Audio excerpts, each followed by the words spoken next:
बाद हम आ जाते हैं कि एक दो डायग्नोस्टिक साइंस ऐसे होते हैं जो आपको देखते ही पता चल जाते हैं कि ये एंटी मॉर्टम ड्राउनिंग के केसेस हैं। And most of the time जब हम ड्राउनिंग की अभी बात करेंगे ऑटोप्सी फाइंडिंग की, that are for the wet drowning. As I told you कि ड्राई ड्राउनिंग में हमें ऑटोप्सी पे बहुत टिपिकल फीचर्स नहीं मिलते, ठीक है। सो अगर आपसे MCQ में भी कोई पूछता है कि श्योर साइंस आपको कौन से मिल रहे हैं, तो वो स्पेसिफिकली ये दो इसलिए इंपॉर्टेंट है कि ये दोनों एक्सटर्नल साइंस हैं। इंटरनल में तो हमें और बहुत सी चीज़ें मिलती हैं, बट ये दो एक्सटर्नल साइंस हैं। क्या ऐसे साइन होंगे जो आपको कोई केस आया हुआ होगा and just looking at two और one thing you can think के okay this can be a typical case of drowning. शाबाश, ठीक है। सबसे इम्पॉर्टेंट चीज़ है फ्रोदिंग कि वो आपको एक टिपिकल, हमारे दिमाग में यही बात आती है कि ओके झाग निकल रही होगी।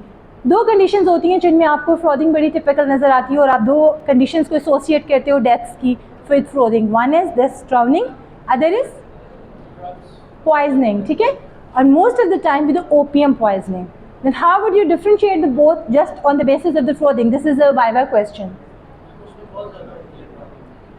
ठीक है। एक चीज़ इज दैट के the drowning it is very copious lathery, ठीक है, बहुत फ्रीक्वेंट है, इतनी ज़्यादा मिक्स्ड, अगर ब्लड के साथ मिक्स्ड भी है तो बड़ी क्लियर होती है। But in case of opium, ठीक है, वो थोड़ी सी मिक्स्ड सी होती है और जब आप 2-3 दफ़ा चेस्ट को प्रेस करते हो और साफ़ करते हो तो थर्ड या फोर्थ अटैम्प्ट में ओपियम की मोस्ट ऑफ द टाइम फ्रोदिंग ख़त्म हो जाती है।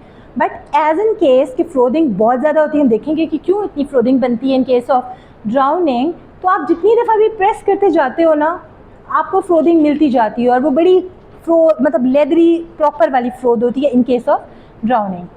सो first of all the formation of the froth, second is the cadaveric spasm, ठीक है। और वो cadaveric spasm you all know about के कोई वीड कोई चीज़, और that is most of the time when it is not suicidal.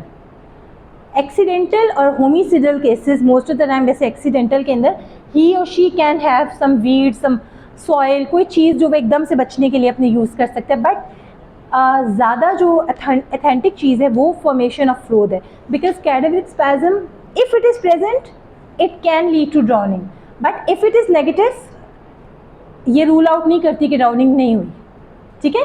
तो ये वैसे ही है जैसे आप नेगेटिविटी ऑफ किसी चीज़ की टेस्ट करते हो, but if it is present it can lead you to the drowning और something like some violent death, but if it is absent it doesn't mean the drowning does not occur, ठीक है। ये आपको lead on कर सकती है but minus नहीं कर सकती। सो फॉर्मेशन ऑफ द फ्रोथ आपको क्या लगता है कैसे हुआ होता होगा? क्या क्या चीज़ें होती हैं जो फ्रोथ के अंदर एडेड होती हैं? म्यूकस, सीरस सिक्रीशंस और वाटर होगा ऑब्वियसली, और बार बार मुंह खोल के क्या कर रहे होते हो? एयर होती है, ठीक है। इसके चंक्स बनते हैं। सो होता क्या है कि जब हम बार बार रेस्पिरेटरी एफर्ट्स कर रहे होते हैं during the process of mechanism of drowning, air passages and lungs जो हमारे फिल्ड हो जाते हैं विद द वाटर, ठीक है। वाटर इरिटेट करता है and stimulate the secretion, lining epithelium से बनता जाता है। आप जितनी एफर्ट करते हो बॉडी आपकी रिएक्ट करती है, म्यूकस को बनाई जाती है, वाटर आपके अंदर होता है, म्यूकस ऐड हो रहा है, यू आर वेविंग और you are opening your mouth, some trapped air which is already present and some comes outside from outside again, ये सब चीज़ें आपकी मिक्स हो रही होती हैं, ठीक है। Water, respiratory mucus and air these churned up, ठीक है।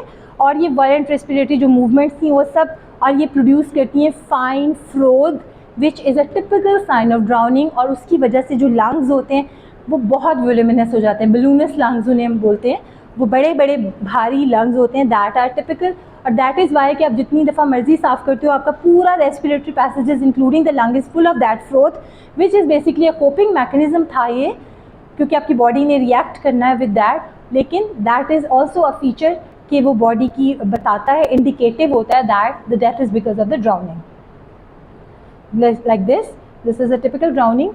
सिमिलरली आपको लिविडिटी का क्या हमने बात की थी एक दफ़ा ड्राउनिंग की, कि लिविडिटी कैसी होती है, ठीक है। और अगर मूविंग वाटर है बहुत ज़्यादा तो उसमें most of the time drowning में नहीं होती, ठीक है।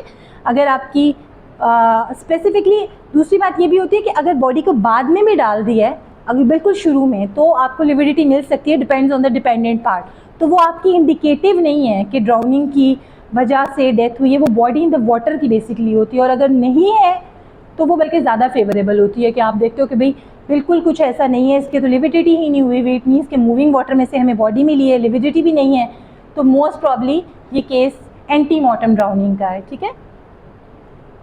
देन कैटाविक स्पैज्म का यू ऑल नो कि जितने और भी बहुत से कॉजेज होते हैं, रैपिड एस्फिक्सियल डेथ्स के, convergence spams of the short muscles हो जाते हैं, ठीक है। और ये आपको आइडिया देता है कि एंटी मॉर्टम ड्राउनिंग हुई हुई है।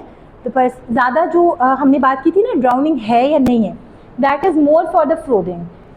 Is it an antemortem drowning or the postmortem drowning? That is more favorable by this cadaveric spasm, that if the person is thrown afterwards, obviously this can never be present. और अगर before that हुआ obviously तब ये present हो सकती है.